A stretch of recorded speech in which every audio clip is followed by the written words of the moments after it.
आज की कहानी एक ऐसे शख्स की है जिसके दो चेहरे थे।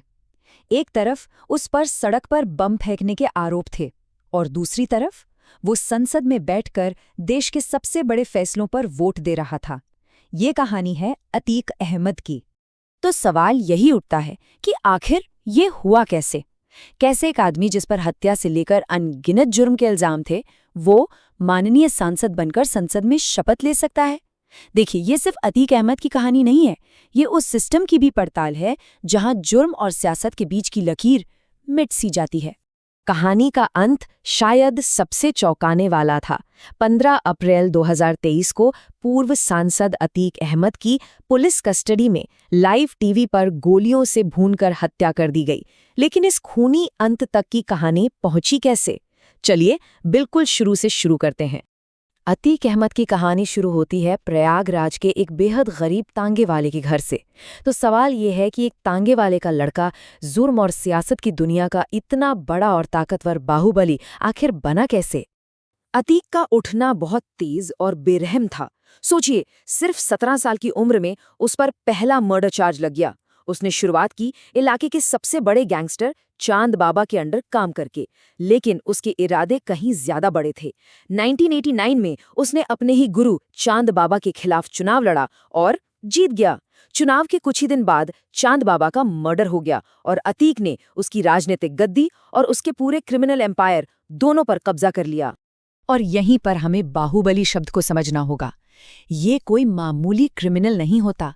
बाहुबली वो होता है जिसमें इतना बल हो, इतनी ताकत हो कि उसके खिलाफ केस अदालत में कभी साबित ही ना हो पाए। उसके जुर्म एक खुला राज होते हैं, लेकिन कानून के हाथ हमेशा उस तक पहुंचने से पहले ही छोटे पड़ जाते हैं। यही था अतीक अहमद। तो अब देखते हैं कि कैसे अतीक ने अपने जुर्म के साम्राज्य को चलाते चलाते अपनी सियासी ताकत को और भी कई गुना बढ़ा लिया। ये वो दौर था जब जुर्म और सियासत एक दूसरे का हाथ थाम कर आगे बढ़ रहे थे। जरा उसके सियासी करियर पर नजर डालिए। ये आंकड़े खुद अपनी कहानी कहते हैं।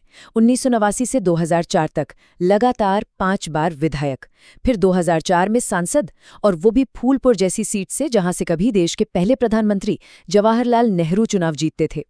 इसी सियासी दबदबे के दम पर उसने, कहते हैं, 11,000 करोड़ रुपए से ज्यादा का साम्राज्य खड़ा कर लिया था।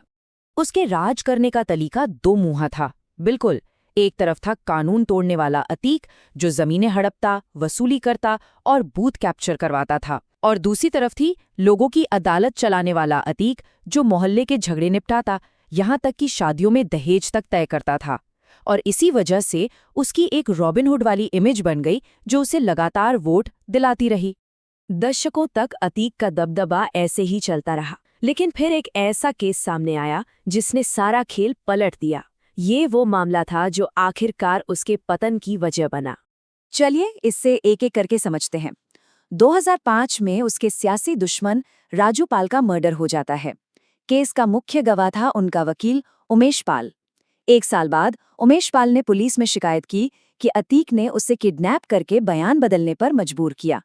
हत्या के दर्जनों संगीन इल्जामों के बीच ये किडनैपिंग का केस 17 साल तक चलता रहा और मार्च 2023 में अतीक को अपनी पूरी जिंदगी में पहली बार सजा हुई। किसी मर्डर के लिए नहीं, बल्कि उमेश पाल की उसी किडनैपिंग के लिए। ये अपने आप में एक बहुत बड़ी हैरानी की बात थी। अतीक पर 100 से ज्यादा केस थे। कहा तो ये भी जाता है कि 10 जजों ने उसके केस सुनने से ही मना कर दिया था।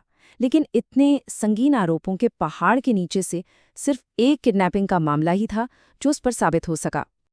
और इस एक सजा के बाद घटनाओं का एक ऐसा खूनी सिलसिला शुरू हुआ जिसका आखिरी सीन हम सब ने लाइव टीवी पर देखा। 24 फरवरी 2023, वही गवाह उमेश पाल, जिसकी वजह से अतीक को सजा हुई थी, उसकी दिन दहाड़े सड़क पर गोली और बम मारकर हत्या कर दी गई। ये सिस्टम को एक सीधी चुनौती थी और इसके बाद सब कुछ बहुत तेजी से बदलने वाला था। पुलिस ने सीसीटीवी फुटेज से उमेश पाल की हत्या में शामिल 7 हमलावरों को पहचाना। अगले 50 दिनों के अंदर अंदर इन 7 में से 4 हमलावर पुलिस एनकाउंटर में मारे गए। इनमें अतीक का बेटा असद भी शामिल था। और फिर 15 अप्रैल को 2 और लोग मारे गए, खुद अतीक अहमद और उसका भाई अशरफ। हिंसा का ये चक्र पूरा हो चुका था। अतीक की कहानी तो खत्म हो गई, लेकिन अपने पीछे कई बेहद जरूरी और अनसुलझे सवाल छोड़ गई। ये सवाल सिर्फ कातिलों के बारे में नहीं है, ये हमारे पूरे सिस्टम के बारे में है। हमलावरों की जो कहानी सामने आई उसमें एक बहुत बड़ा झोल है। उन्होंने कहा कि वे जुर्म की दुनिया में अपना नाम बनाने के लिए यह हत्या कर रहे थे, लेकिन ये लोग बहुत ही गरीब घरों से थे, जबकि उनके पास से 7-7 लाख रुपए की विदेशी टर्किश पिस्टल जैसे हथियार मिले। ये कैसे हो सकता है? तो सवाल ये उठता है कि इन गरीब लड़कों को लाखों की मिलिट्री ग्रेड पिस्टल दी किसने? इनकी पूरी प्लानिंग और आने जाने का खर्चा किसने उठाया? इन्हें पुलिस के मूवमेंट की इतनी सटीक जानकारी कैसे मिली? और सबसे बड़ा सवाल, एक लोकतंत्र के लिए इसके क्या मायने हैं जब आरोपी पुलिस की हिरासत में मारे जाते हैं? बंदूक तो किसी के भी हाथ में थमाई जा सकती है, लेकिन एक बार जब वो हाथ में आ जाती है तो असली कंट्रोल किसके पास होता है? ये सवाल सिर्फ अतीक की कहानी पर ही नहीं, बल्कि सत्ता और हिंसा के हर उस खेल पर उठता है जहां असली खिलाड़ी अक्सर पर्दे के पीछे ही रह जाते हैं।